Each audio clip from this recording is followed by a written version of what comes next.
Halim sedang menunjukkan begini cara sayang kepada ibu.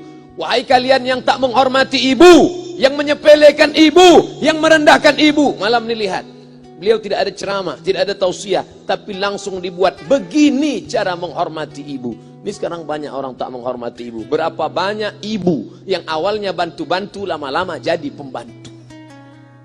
Dulu dia tidak tarawih, kenapa? Karena kita menangis merengek di rumah. Sekarang di hari tuanya dia tidak tarawih juga. Kenapa? Dia menjaga cucunya. Berapa banyak itu terjadi? Jangan sampai. Dia tidak pernah menolak cucunya, dia sayang. Tapi kita yang berpikir, berapa kali dia tidak jadi sholat duha karena kita kencing di kaitnya. Berapa kali dia tidak tarawih karena kita menangis merengek sampai subuh datang. Berapa kali dia tidak iktikaf karena kita. Andai dia masih hidup hari ini, datang. Belikan pakaian yang paling dia suka, belikan perhiasan kalau ada. Andai tidak cium tangannya, tapi yang sudah meninggal dunia, jangan lupa kau doakan, Rabbil firli wali walidayya warhamhuma kama rabbayani shaghira. Berdoa pun kau tak mau, apalagi yang akan kau bawa menghadap Allah Subhanahu wa taala. Meregang nyawa dia melahirkan engkau. 9 bulan 10 hari kau menumpang di perutnya. 2 tahun kau menyusu, melahirkan, menetes darahnya dalam badanmu. Andai kau gendong dia dari Palembang, jangan sebut Palembang lah Pak Ustaz, dari Pekanbaru Riau, kau gendong dia sampai ke Makkah, kembali lagi, belum tentu dapat menebus satu teriakannya saat melahirkanmu. Lalu apa yang bisa kau lakukan? Datang seorang ibu pergi ke tempat servis HP. Nak, tolong anak lihatkan HP saya rusak kayaknya. Dia periksa, ini nggak rusak bu. Terus memang anak ibu nggak nelpon. Kenapa kau tidak telepon? Datang dia ke rumah anaknya. Nah, ibu nggak ada uang mau buka puasa, bisa minjam 100.000. Apa kata si anak? Sebentar ya ma, aku tanya istriku dulu. Ini Ustaz dapat dari mana? Ada yang kirim WA grup.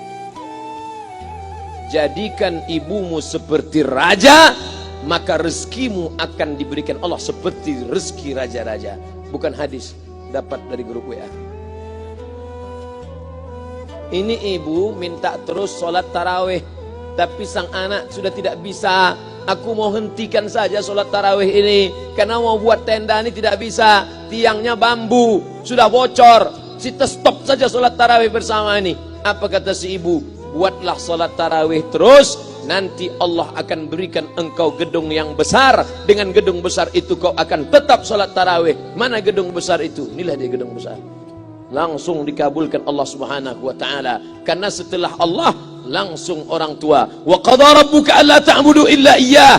Allah sudah wajibkan engkau menyembah Allah. Setelah Allah, wa bil walidaini ihsana. Kedua orang tua. Jangan kau lawan ibumu.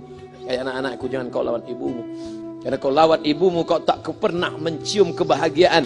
Walaupun hartamu banyak, kau akan berenang dalam air mata penderitaan sampai kematian datang. Ada pezina hidup di dunia senang, ada pecandu narkoba hidup di dunia senang, tapi orang yang durhaka tetap dapat dosanya dibalas Allah di akhirat. Di dunia juga dapat. Ustaz, kalau di akhirat dapat, di dunia dapat, untuk apa lagi di dunia? Yang di dunia itu DP-nya. Nanti di akhirat akan kau dapatkan cashnya. Oleh sebab itu jangan main-main dengan ibu. Datang seorang laki-laki, ya Rasulullah, izinkan aku mati syahid. Karena orang yang mati syahid itu tidak akan merasakan sakratul maut illa kal qars, seperti cubitan pada tangan. Izinkan aku mati syahid, karena kalau aku mati syahid tidak akan ada azab kubur. Izinkan aku mati syahid, karena kalau aku mati syahid tidak akan ada hisab, langsung masuk surga. Nabi bertanya, alaka min ummin, ibumu masih hidup? Ibumu ada di rumah? Ya. Ilzam rijlaiha fathammal jannah. Urus tapak kakinya, akan kau dapati surga di sana. Tak perlu kau mati syahid, tapak kakinya kau urus, kau dapati surga di sana. Kalau tapak kakinya kau urus dapat surga, apalagi kau urus kepalanya, apalagi kau urus badannya. Pulang dari sini, urus ibumu, mandikan dia, belikan pakaian yang baik, cari makanan kesukaannya. Kalau dia sudah meninggal, maka kau datang ke sana, langsung dapat tisu. Bapak Ibu yang dimuliakan Allah Subhanahu wa taala. Ini Ustadz suaranya menggelegar nih, marah apa? Enggak, saya tak marah. Terus dikasih Haji Alim buka nasi kuning tadi, makanya suara menggelegar. Dimasukkan Pak Kapolda daging sama ayam 3. Masya Allah, ini kari Palembang nih Pak Ustaz. Mantap, menggelegar suara kita di rumah. Bapak Ibu yang dimuliakan Allah Subhanahu wa taala, datang seorang laki-laki, kata Nabi sallallahu alaihi wasallam, nanti akan ada laki-laki yang datang kemari minta doanya, doanya kabul. Sahabat heran, kami yang hidup sama Nabi, kami yang perang sama Nabi, kami yang jihad sama Nabi, kenapa mesti minta doa dia? Dia tidak pernah ketemu Nabi. Pokoknya nanti kalau dia datang, minta doa sama dia. Setelah Nabi SAW meninggal, barulah dia datang. Orang itu bernama Uwais Al-Qarni. Kenapa doanya makbul? Dia merawat ibunya. Kalau ibumu kau rawat, doamu dikabulkan Allah Subhanahu wa taala. Apa yang kita lihat malam ini adalah buah bakti kepada seorang ibu. Ya Rasulullah, man ahaqqun nas bi husni sahabati? Siapa yang paling layak mendapatkan baktiku? Ummuka. Siapa lagi? Ummuka. Siapa lagi? Ummuka. Ibumu, ibumu, ibumu. Tsumma man? Siapa lagi? Abuka. Kami, Ustadz, Jenderal Bintang 5, alim ulama, kami hanya dapat 1, sedangkan kalian ibu dapat 3. Ibumu, ibumu, ibumu. Kenapa ibu dapat 3? Karena ibu bisa melakukan 3. Ibu mengandung, ibu melahirkan, ibu menyusukan. Kalau bapak mau dapat 3, coba yang 3 ini. Pulang dari sini, pergi ke tempat jual kelapa muda, beli 1. Jangan dibelah, ikat di perut 9 bulan 10 hari. Kalau mau merasakan melahirkan, pulang dari sini, pergi ke tempat jual mangga. Telan bulat-bulat, keluarkan bulat-bulat. Emang enak jadi perempuan. Mereka luar biasa. Tanya ibumu, berapa kali dia meninggalkan puasa Ramadan? Saat mengandung engkau, 30 hari dia tak puasa. Saat menyusukan tahun pertama, 30 hari dia tak puasa. Saat menyusukan tahun kedua, 30 hari dia tak puasa. Saat dia mau ganti qadha tahun berikutnya, adik mau menyusul. Hari ini dia belum mengqadha puasanya, dia terhutang di hadapan Allah. Lalu apa yang bisa kau lakukan? Malam ini betul-betul disadarkan. Alhamdulillah, ibu saya masih hidup, umurnya 70 tahun. Saya akan pulang dari kajian malam ini. Nampaknya malam ini saya yang ceramah, saya yang tausiah. Tapi saya mengambil pelajaran. Pulang dari sini, saya akan lebih sayang pada emak saya. Saya lebih cinta kepada ibu saya. Saya malu, saya hanya pandai berceramah, berkata, tapi orang sudah mengamalkannya langsung. Haji Halim membelikan gelang ibunya 2 kali sampai 4 kali setahun. Gelang cincin. Sudah dibelikan 2 bulan, hilang. Kemana? Ada orang susah tadi aku kasih. Ternyata itu yang membuat rezeki melimpah ruah. Maka rezeki buah yang sudah matang harus kita joloknya dengan apa? Dengan berbakti kepada ibu. Bapak Ibu yang dimuliakan Allah, saudara-saudaraku yang dimuliakan Allah Subhanahu wa taala. Ibu ini luar biasa. Sampai-sampai ibu, Ustaz jangan nunjuk pakai tangan kiri lah. Oke, pakai kanan. Ibu, andai ngomong ibu salah, tetap dikabulkan Allah Subhanahu wa taala. Ada seorang ibu memanggil anaknya, "Ya Juraij, wahai Juraij." Anaknya sedang beribadah. Ibadah pada Allah atau nyambut ucapan ibu? Allah lebih mulia, dia diam. Ya Juraij, dia tetap diam. Ya Juraij, dia tetap diam. Dia tidak jawab seruan ibunya. Sampai akhirnya ibunya berkata, apa kata ibunya? Allahumma la tumitshu hatta turihi wujuhal mumisat. Jangan matikan Juraij sebelum matanya melihat wanita, maaf, tunasusila. Jangan matikan Juraij sebelum matanya melihat wanita tunasusila, WTS PSK, orang nakal, orang jahat. Tidak mungkin ahli ibadah matanya melihat orang jahat. Tapi takdir berkata lain. Tak lama setelah ucapan sang ibu, ada seorang WTS PSK hamil. Tidak diketahui suaminya, ditangkap, ditanya, siapa yang menghamilimu? Apa kata si perempuan? Yang menghamiliku adalah Juraij.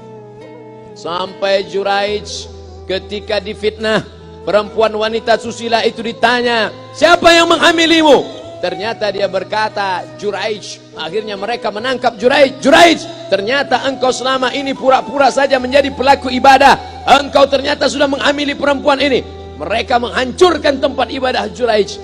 Tapi kemudian Juraij sabar. Dia katakan, nanti tunggu anak itu lahir, kalian baru tahu. Setelah tak lama anak itu pun lahir. Dan mereka bertanya, Mereka bertanya kepada anak kecil yang belum bisa bicara, "Ya gulam, wahai anak kecil, man abuka? Who is your father?" Siapa bapakmu? Hai anak kecil, siapa bapakmu? Juraij menusuk pusar anak itu dengan telunjuknya. Dia mau tunjukkan kepada orang ramai bahwa dia tidak salah, dia tidak pezina, dia tidak melakukan perbuatan dosa. Ya gulam, hai anak kecil, man abuka? Siapa bapakmu? Apa kata anak kecil itu? Cowboy.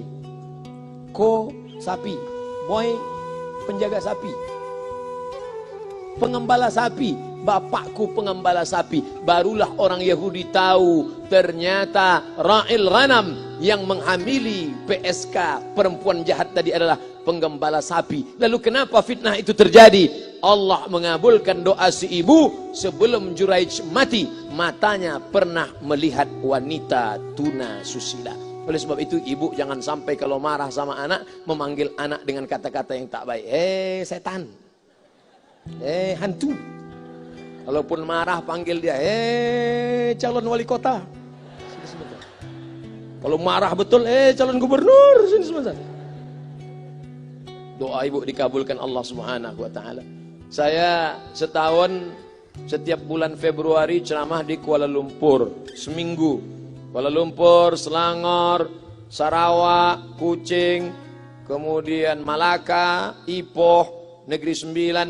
Ketika saya tausiah datang ibu-ibu makcik Malaysia. Assalamualaikum. Waalaikumsalam. Ustaz Somad. Ya. Saya nak jumpa dengan emak Ustaz. Loh, ngapa jumpa emak saya? Jumpa saya lah. Ustaz pasti dididik oleh seorang ibu. Saya ingin jumpa ibu Ustaz. Saya sangka dia mau jumpa saya. Ternyata ibu di tengah para habaib, diambil diri seorang profesor, dibalik diri seorang gubernur, wali kota, Kapolda. Di dalam diri mereka ini adalah orang-orang luar biasa, tapi dilahirkan oleh perempuan-perempuan yang super luar biasa. Betul? Mereka ini semua dibesarkan perempuan. Makanya ada ungkapan al-jannatu tahta aqdamil ummahat, surga di bawah telapak kaki ibu. Tapi ada yang mengatakan itu dulu Pak Ustaz, sekarang sudah berubah, surga di bawah telapak kaki babysitter. Karena banyak yang menitipkan anaknya kepada penitipan anak. Jangan bu, walaupun kau wanita karir, tidak seberapa itu. Tidak dapat kau tebus kehilangan masa-masa manja mereka dengan pendidikan. Ini banyak ibu-ibu sekarang sudah tidak lagi mengurus anaknya. Padahal 6 tahun pertama, the golden age, usia emas, ibu harus ikat hubungan emosional dengan anak. 2 tahun pertama, susukan. 2 tahun kedua, lompat-lompat, lari-lari, lucu-lucu. 2 tahun ketiga, mulai menghafal surat-surat pendek. Umur 7 tahun, baru dia sholat. Begitu. Sekarang banyak. 2 tahun pertama, dia titipkan ke Al-Baqarah, sapi betina. 2 tahun kedua, dia titipkan ke PAUD dan BUUD. 2 tahun ketiga, dia titipkan ke TK. Akhirnya anak putus kontak. Setelah anak remaja, baru ibunya nanya, Ustadz, kenapa anak saya lebih mau curhat sama pacarnya daripada sama saya? Karena anak sudah lost contact, putus hubungan dengan ibu. Itulah yang dulu dikejar dengan wanita karir. Pergi pagi, pulang petang, peras keringat, banting tulang, tunggang langgang, lintang pukang. Tak dapat kau tebus dengan apapun. Oleh sebab itu, kalau kau sayang kepada mereka, besarkan mereka. Nanti setelah dia SMP, kau tetap bisa berkarir, tetap bisa apapun. Tapi usia emas ini tetap jaga mereka. Di balik anak-anak yang luar biasa, ada ibu yang luar biasa. Di mana letak ibu luar biasa itu? Inilah dia, ibu-ibu semua insya Allah. Amin.